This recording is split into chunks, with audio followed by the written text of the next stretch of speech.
frustrated by sitting as many games as he did late. What do you envision for next year for him? And he had mentioned in Nashville that he didn't learn he was a scratch until after warmups. Can you clarify how that played out? Yeah.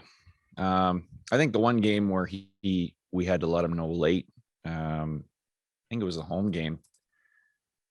Just we had Wyatt was banged up going into the game, and so we just didn't know if he was going to be able to play. And so if Wyatt couldn't play, then Stromer was going to be in.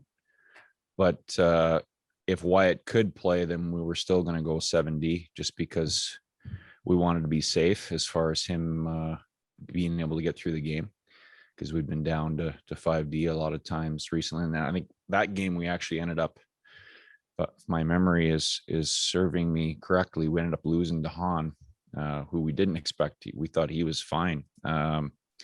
So it's never like you try to let guys know in the morning. I mean, sometimes you let them know the day before if you can, but usually in the morning you let them know. But if in that situation, I think the wrong thing to do is before the game or in the morning say, hey, you're going to be healthy scratch tonight, but if Kalina can't go, then you'll play. So get ready to play. I think that's the wrong thing to do. So, it's never great. You never like letting a guy know late like that, but I feel like that was the best. And we explained that to Stromer. So I don't, shouldn't be an issue. And then as far as, I mean, it's Stromer's still a young player. He's a great kid.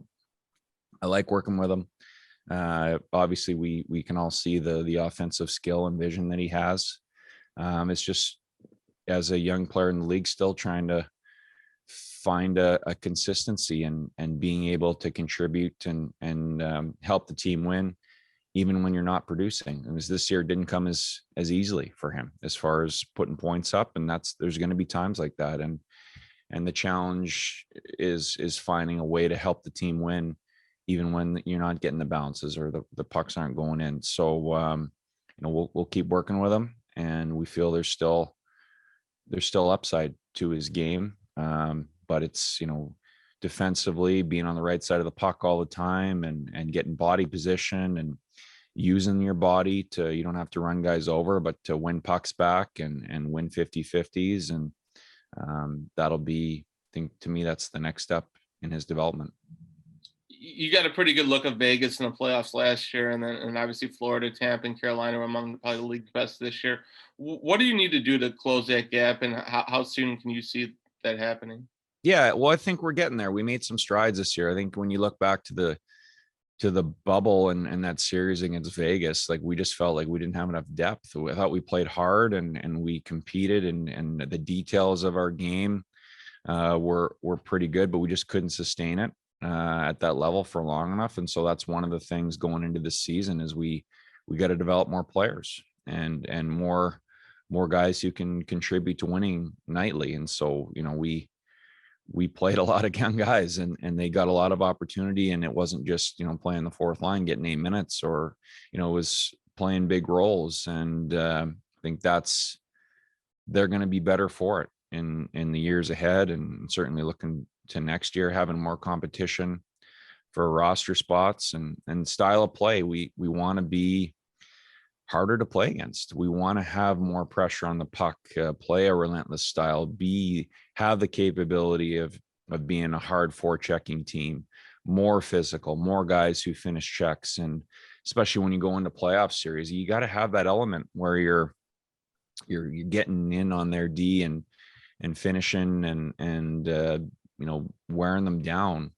We still, we have some skill guys, and we want to be able to score off the rush and be dynamic in transition. I think there's more to get there, being better on breakouts and things like that. But against teams that really clog it up and they're trying to neutralize our skill with their work ethic and maybe having more numbers back, it's going to be hard to outskill teams. We're going to have to be able to grind teams to create offense and win 2-1 or 3-2. And so we got to continue to develop that side of our game. I think we're making strides, but we got lots of work left to do. Our next question will come from Charlie Roumeliotis with NBC Sports Chicago.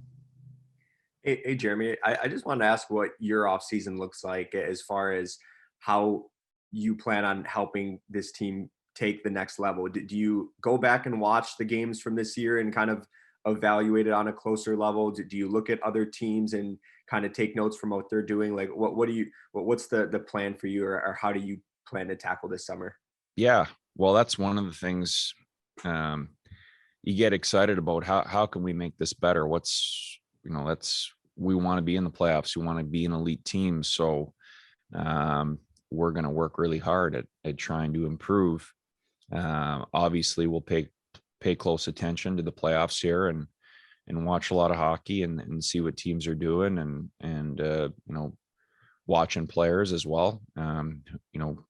Obviously, we're gonna have those conversations about what we can do to keep building the team. But as a coaching staff, we've had a lot of discussions already, but we're going to continue to look at what we're doing. How can we help these guys have more success? What can we do tactically? Different ideas. How can we be more flexible? I think this year we tried a lot of different things tactically, whether that's different forechecks, adjustments in D zone, little details that hopefully can help us get better. We're going to keep talking about those things and how can we help our guys have more success individually. We're going to have exit meetings next week, so that's an important time to give feedback to all the players. How can we develop them more individually? How can team wise, what ideas can we come up with? And then throughout the summer, checking in. I think that's one thing we got comfortable doing Zoom meetings when we're not able to do in-person one-on-ones, going through video, especially with young players, as we got a lot of them that we need them to keep getting better. We need them to grow into larger roles. And so that doesn't just happen. We got to work together with them to help them. So that process will be ongoing here in the off season. We're going to use this time. And then for you personally, how do you feel like you've grown as a coach this season? I mean, obviously you've faced adversity every single year that you've been a head coach, but how do you feel like you can, take some learning lessons from this year as a coach and apply it into the summer and even next season as well?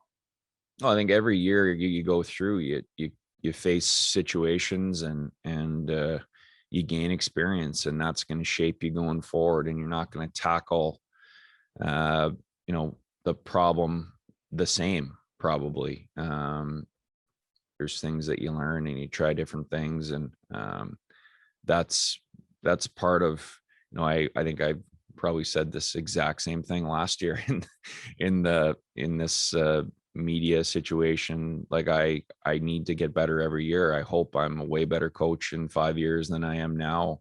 I think I'm a better coach now than I was when I came. So, getting feedback from Stan and the other coaches and obviously communicating with the players and what ideas they may have. That's part of the process of getting better. And I'm looking forward to it. Next question will come from John Dietz with the Daily Herald. Hey, Jeremy, I was curious about, you said, you want to continue to possibly change things tactically. You're always talking about things like that. Something Kane said yesterday was interesting, just about how he's always been used to playing on a puck possession team, but he seems like, you guys have a tendency to throw the puck away. All of a sudden the other team's got it. Do you talk about that a little bit more, about guys, driving with the puck themselves, keeping on their sticks, and maybe getting a little bit back to that more? Yeah, we want to have the puck. No doubt about that. We want to have it as much as we can. We want to have it in the offensive zone. That's where I think it's not so much about having the puck in your half of the rink. We want to get it in their end and then hold it down there. And so there's a lot of things that go into it. I think we want to be stronger on the puck when we have it, so we can drive it through the neutral zone. I think that's one thing we talked about a lot versus, teams like Nashville, who do a good job of having numbers back and clogging it up. We got to be strong so we can get through the neutral zone. Sometimes you're going to have to chip it. Dump and chase is not That's like the third or fourth option that you want to get to, but it's still better than turning it over. So we want to carry it through neutral zone. We want to carry it into the zone. We want to make plays through the neutral zone, make plays into the zone. Part of how you do that is you have work ethic to force turnovers to get pucks back quick so that you can advance it with less resistance. So you can create more in transition. And then it's easier. You create off the rush, or you're able to drive it deep in the offensive zone. Once we get it down there, we need to hold it there longer. We need to protect it more. We need to use our body to protect it, win 50-50s to maintain possession, change in the offensive zone. That's going to help us be more of a possession team. And when we do that, our skill players, they're going to be put in better positions to produce and have success. I mean, to Kaner's credit, he found a way anyway to put up pretty good numbers, but I think he's a guy who's never satisfied. And that's part of why he's so good. And we're not satisfied either. We want to score more goals. It'll help us defensively as well. I think that's part of where we can improve defensively is have the puck more, have the puck in the offensive zone more, not have to defend so much. When we do win the puck back, find a way to exit our end and get it all the way down. I think often when we struggle defensively, it's because we won the puck back in our D zone, but then we don't get out, and then you have to defend again, and then that's like wears you down, and you end up having to defend tired, and that's when you make mistakes. So there's lots of room for improvement, and we're going to spend a lot of time in the off season working at that, and obviously during the season practice working on our habits and our details so we can become more of a driving play with the puck. And then just real quick on Kane, obviously he was dealing with something possibly from like almost a year is what he said. Is there any talk about shutting him down at the end, just to keep him fresh or even get hurt more? Yeah, he did at no point felt like that was something he wanted to do. I mean, he wants to play. He feels like he's gonna have an impact on the game no matter what.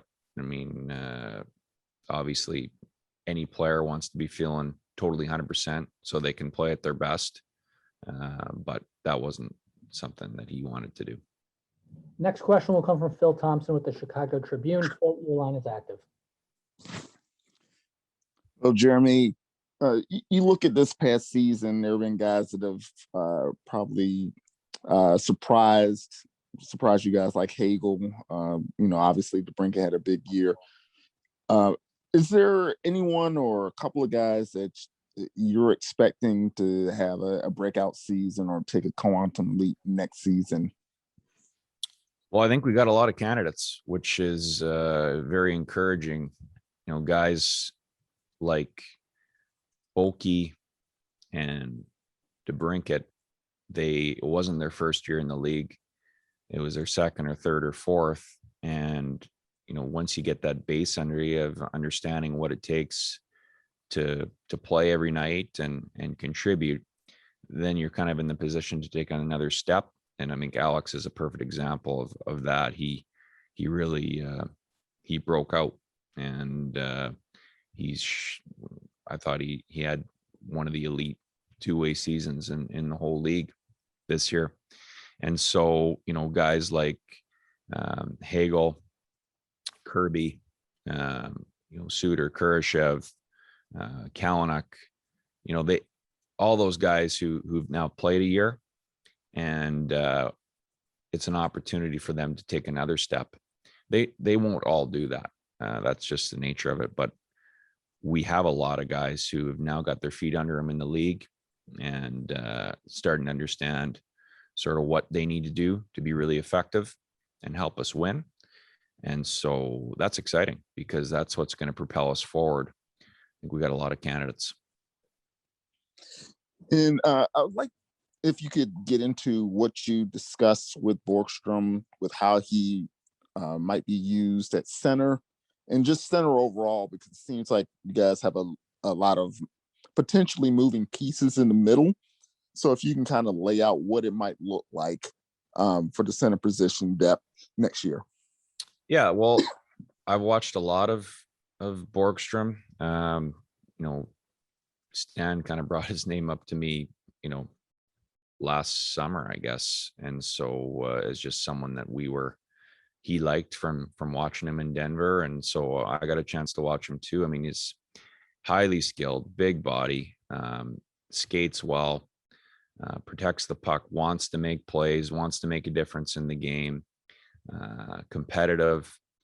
And I'm excited to work with him. I feel like those are the types of guys you love to have because they can take a huge step and really help your team. So, there's no promises, but an opportunity to earn a big role and help us win. He can play center. He's played some wing, so there's some flexibility there, but we want to develop centers. The more guys who are comfortable playing center, it's gonna help us. Whether you're playing wing, if you're first guy back, you want to have comfort playing low, and that helps our team. But I'm just excited to work with him, and I loved, in the calls that we had, love his approach, and he's excited for the opportunity and knows he's got to take another step. But that's what you want. As far as like how it's all going to play out, I mean, we'll see. I mean, we got a lot of guys who can play center. We like that competition. But guys like Suter and who we didn't expect to play center, he ends up playing basically the first line center for most of the year. Kurashev can play center. He played a lot of wing. We have, we'll see with Taser what happens. Obviously, we expect to have Kirby ready and ready to take another step. Campy, Stromer, Carpenter can play center. We got a lot of options, and that's I think the strength of a lot of top teams is on defense and down the middle. We're trying to build that. Obviously, goaltending is a big part of it, and the more options you have, the more competition you have. It's going to push everyone to be at a higher level. Our next question will come from Nick Gismondi with WGN Radio. Thanks, Will. Thanks, Coach. Patrick Kane yesterday tried to shoulder some of the blame for maybe a little bit of a dip going into the final stretch there in the push to the playoffs. I thought it showed a real important step in his leadership, but maybe you could shine some light on just kind of the steps that he took as a bigger leader this year with the absences you had, and just how important he was behind the scenes in the room, and just what kind of a leader he is, and if it was a big jump for you from what you've seen from him in years past. Yeah, well, obviously we're missing a couple of guys who traditionally shoulder a pretty heavy load in there, and I mean, Kanner's one of the elite players in the league, so the young guys look to him. I mean, everyone looks to him, and they care what he thinks, and when he does speak up, it carries a lot of weight. And so I thought, our team, we talked about before the season, understanding the expectations from the outside about how competitive we would be, and how we wanted to be more than people expected us to be. And I think we did that. And I think he was a major driving force, almost a defiance of like, no chance you're going to count us out. And he delivered.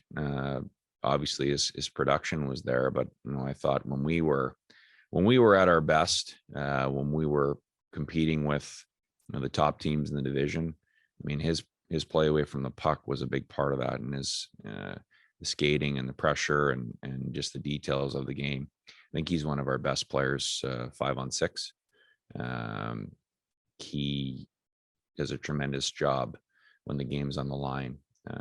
He comes through. So that's shows a lot about his leadership and what he means to the group. The next question will come from Chris Bowden with WGN Radio. Hey, Jeremy, thanks for doing this all season long. You're almost done. You're almost at the finish line here. I miss it. How satisfied are you with the way the team moved toward the identity that you would like it to have, and how would you evaluate the progress or lack of defensively? Yeah, well, we definitely made progress mentality wise. I think that, especially obviously early, skating and pressure on the puck and work ethic away from the puck, and then we had it more, and then we're able to create those transition chances and create more zone time offensively, draw more penalties, and the results followed. And I thought, as the year went on, we had so many the young players in their first seasons were such a big part of that drive that we had in our team, and such a big part of us being competitive. And I thought as the season went on, the schedule and just the load of games, not so much physically but mentally, wore them down a little bit. And so we had a hard time keeping that level up. We didn't practice as much in the second half, which I thought details wise made it hard. Just by necessity, we felt like we needed to give guys more of a rest, but we got to continue to build on that. And that, to me, that's how we're going to get to being an elite team again, is by sustaining that type of approach for longer. And a big part of that is just developing these guys, helping them understand what they need to do to have success in the league, them getting more comfortable with, as a professional, how to prepare every night so that even when you're not at your best, your minimum level is higher, and then we can still win with that level. And this year was a big learning experience in that way for us. I mean, defensively, we know we got to keep improving, and so we got to practice. We got to keep practicing, and that's also it's video. Continuing to show these guys the details of the game that are going to help you defend better. I think a lot of it is just continuing to be on the right side of the puck, keep body position. How can you get stops in different situations? And then I think I talked about it earlier. When we do have the puck, we got to advance it. We got to get through the neutral zone. We got to drive it deep, get it all the way in, spend more time in the offensive zone, so you don't have to defend as much. I think a lot of the issues that we sometimes have are just because we don't get out clean the first time, whether that's off the entry, like off their forecheck, or after we win the puck back, finding a way to get it out, get it in, and either get fresh guys on or sustain some offensive zone time, protect it down there, and start to build momentum in the game. Time for two more questions. The next one will come from Ben Pope with the Chicago Sun-Times. Ben, your line is active. Hey, Jeremy. A lot of fans are not big fans of your defensive system. Have you given any thought to changing that, or why do you think that works for this personnel and that will work moving forward?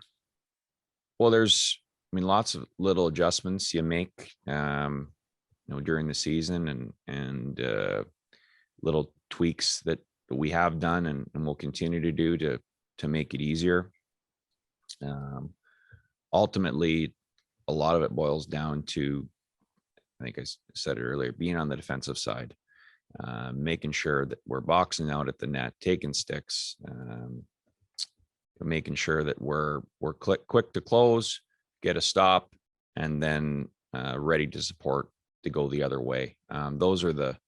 That's the base, and it's going to be the base of success in most systems. We know that when you look at a lot of the teams in the league that are having success, play a very similar way.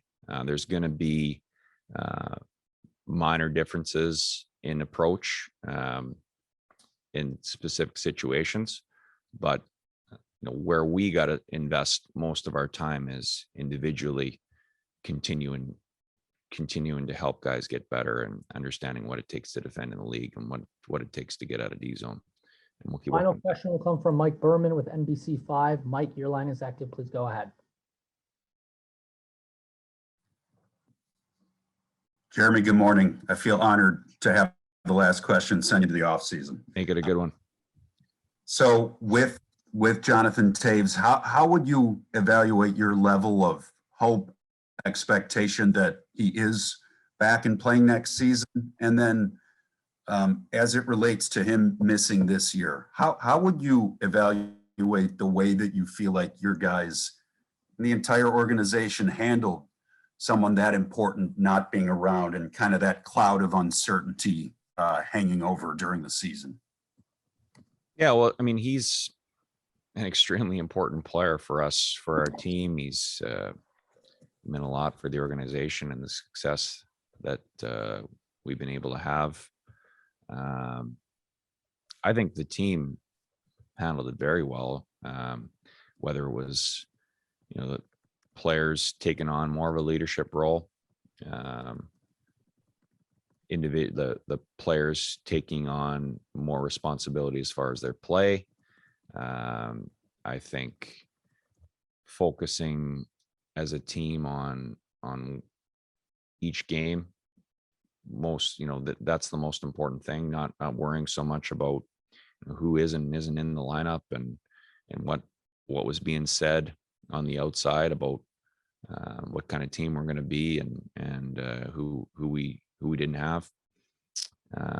So that's what you got to do. You got to focus on the here and the now and the present, and not worry about the outside things. We can't do anything about it. You got to focus on what's in front of you. Of course, we hope he's going to be back.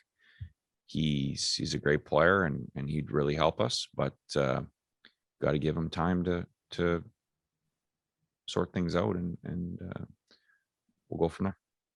Jeremy, thank you very much for your time. That's all the questions we have for you. Yeah, thanks.